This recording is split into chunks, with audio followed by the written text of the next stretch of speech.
यदि तुम्हें प्रियालाल की प्राप्ति करनी है, संसार चक्र से मुक्त होना है, तो मेरी बात मान लो, संगम त्यक्त्वा, किसी का भी संग न करो।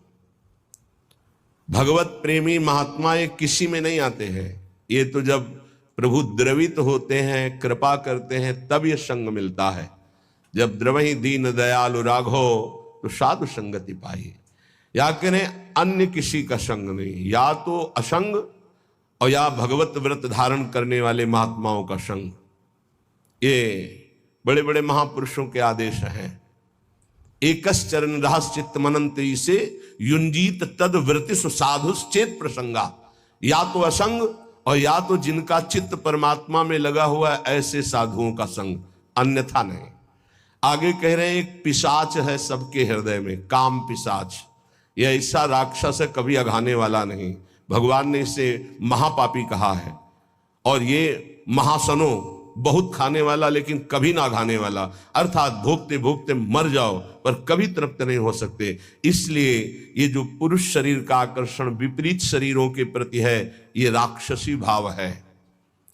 गृहस्थी में धर्मयुक्त एक पत्नी व्रत या एक पति व्रत लेकर के इस पिशाच पर विजय प्राप्त की जाती है। और विरक्ति में पूर्णतया भगवान के आश्रित होकर, गुरु भगवान के आश्रित होकर इस विकार पर विजय प्राप्त की जाती है। साधन में बड़ी ऊंचाई तक ये काम भ्रष्ट कर देता है, इसे पिशाच कहा गया है।